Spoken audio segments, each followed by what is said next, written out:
பாஜக பக்கம் விஜயின் பார்வை. காங்கிரசிடம் தாவேகா இடைவேளை ஏன்? விஜய் போடும் புது ரூட். தாவேகா மீது பாஜகவோட பார்வை அதிகமா விழுந்துடக்கூடாதுன்னு விஜய் ரொம்பவே கவனமா காய் நகர்த்திட்டு வராராம். காங்கிரஸோட கூட்டணியில இருந்தாலும் பாஜக மற்றும் மோடி குறித்து விஜய் பெருசா எதுவும் பேசாததும் இதனால தானுன்னு சொல்லப்படுது. அமித்ஷா முன்னாடி தொகுதி மறுவரைய விவகாரத்துல விஜய் நிலைப்பாட்டை மாற்றிக்கிட்டதும் இதன் ஒரு பகுதி தானா? அப்படின்னா விஜயோட இந்த அமைதிக்கு பின்னாடி இருக்கும் அரசியல் கணக்கு என்ன அப்படிங்கிறத பத்தி ஜெம் தொலைக்காட்சியில விரிவாக பார்க்கலாம்.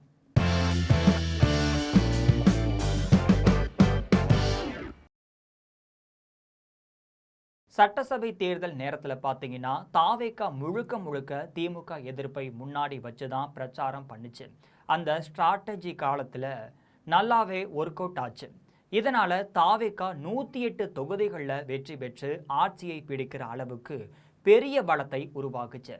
அதுக்கப்புறமா காங்கிரஸ், விசிக, சிபிஐ, சிபிஎம், ஐயுஎம்எல் போன்ற கட்சிகளோட ஆதரவு தாவேகாவுக்கு கிடைச்சிச்சு. இந்த ஆதரவோட தாவேகா ஆட்சி அமைக்க விஜய் முதல்வராக பொறுப்பேற்றுக்கிட்டார். அதோட கதை முடிஞ்சிடல. கூட்டணி கட்சிகளோட உறவை தொடர்ந்து கொண்டு போகும் வகையில் ராஜ்யசபா சீட்டையும் காங்கிரஸ் கட்சியை சேர்ந்த பிரவீன் சக்கரவர்த்திக்கு தாவேகா ஒதுக்குச்சு. இதன் மூலமா தேர்தலில் உருவான கூட்டணி கணக்கு ஆட்சி அமைந்ததுக்கு அப்புறமா தொடரும்னு அரசியல் வட்டாரத்தில் பார்க்கப்படுது. தாவேகா மேடையில் எங்க பார்த்தாலும் திமுகவை விஜய் கடுமையா விமர்சிச்சுக்கிட்டே இருக்காரு.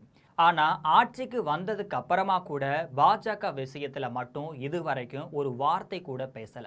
காங்கிரஸோட கூட்டணியில இருந்தாலும் பாஜகவோட நேரடி மோதல் வந்துவிடக் கூடாது அப்படின்னு விஜய் ரொம்பவே கவனமா இருக்காராம்.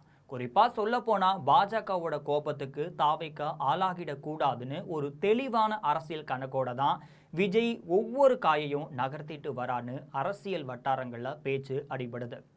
இதுக்கெல்லாம் காரணம் என்னன்னு பார்த்தா, சட்டசபையில் அமைச்சர் வன்னியரசு பேசும்போது பாஜக, மோடி, அமித்ஷா ஆகிய வார்த்தைகள் வந்துச்சு. ஆனால் அந்த வார்த்தைகள் அவை குறிப்பிலிருந்து அமைச்சர் ஆதவ் அர்ஜுனா மூலமாக நீக்கப்பட்டுச்சு.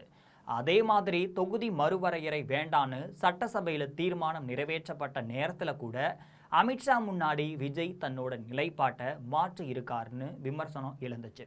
இப்படி ஒவ்வொரு விஷயத்திலையும் பாஜகவோட நேரடி மோதலை தவிர்க்கிற மாதிரி விஜயோட அரசியல் நகர்வுகள் இருக்குதா ஒரு பேச்சு அடிபடுது. பாஜகவோட பகை உருவாகிடக்கூடாதுன்னு ரொம்பவே கணக்கு போட்டு காய் நகர்த்திக்கிட்டு இருக்காராம் விஜய் அப்படிங்கிற கேள்வியும் அரசியல் வட்டாரத்தில் எழுந்திருக்கு. இன்னொரு பக்கம் மாநில உரிமைகளை பாதிக்கும்னு சொல்லப்படும் கனிம சட்ட திருத்த மசோதாவுக்கு பல மாநிலங்கள் எதிர்ப்பு தெரிவிச்சிருந்தாங்க. இது குறித்து முதல்வர் விஜய் பிரதமர் மோடிக்கு கடிதம் எழுதியிருக்காருன்னு சட்டப்பேரவையில் அமைச்சர் பிரபு சொல்லியிருக்காரு. ஆனால் அந்த கடிதம் என்ன சொல்லி எழுதப்பட்டிருக்கு, அதில் விஜயோட நிலைப்பாடு என்னங்கிறதெல்லாம் தமிழ்நாடு அரசு இதுவரைக்கும் வெளிப்படையாக வெளியிடலை. அதே போல் அமித்ஷா தமிழ்நாட்டிற்கு வந்தபோதும் கூட அவரை நேரடியாக சென்று வரவேற்க முதல்வர் விஜயே வந்தார். இதையெல்லாம் சேர்த்து பார்க்கும்போது பாஜகவோட நேரடி மோதலை தவிர்த்து ஒரு மென்மையான அணுகுமுறையை தான் விஜய் கடைபிடிக்கிறாரா அப்படிங்கிற கேள்வி அரசியல் வட்டாரத்தில் எழுந்துருச்சு. அது மட்டும் கிடையாது, விஜய் தன்னோட வீட்டில் தயாரித்த மசாலா பொடி போன்ற சில பொருட்களையே அமித்ஷாவிற்கு அன்பளிப்பாக கொடுத்திருக்காரு. அதே போல சட்டசபையில் மானிய கோரிக்கை நடந்தபோது கூட மத்திய அரசிடம் இருந்து தமிழ்நாட்டிற்கு வர வேண்டிய நிதி குறித்து அமைச்சர்கள் பெருசா எதுவுமே பேசல அப்படின்னு சொல்லப்படுது. இதையெல்லாம் ஒட்டுமொத்தமாக பார்த்தா காங்கிரஸோட கூட்டணியில் இருந்தாலும் அந்த கூட்டணி கட்சியோட ரொம்ப நெருக்கமாக போக விஜய் விரும்பலையா அப்படிங்கிற கேள்வியும் இப்பவே எழுந்துருச்சு.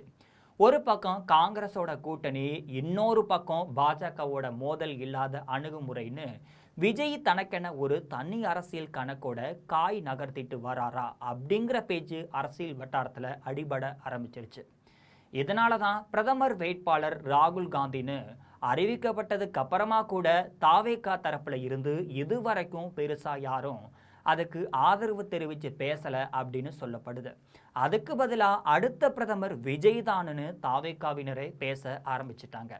இதையெல்லாம் பார்க்கும்போது காங்கிரஸோட கூட்டணியில் இருந்தாலும் பாஜகவோட நேரடி மோதலுக்குள்ளாக போகிட இதையெல்லாம் பார்க்கும்போது காங்கிரஸோட கூட்டணியில இருந்தாலும் பாஜகவோட நேரடி மோதலுக்குள்ளாகி போயிடக்கூடாதுன்னு தாவேகா தலைமை ஒரு தெளிவான அரசியல் கணக்கோட செயல்படுற மாதிரி தெரியுது.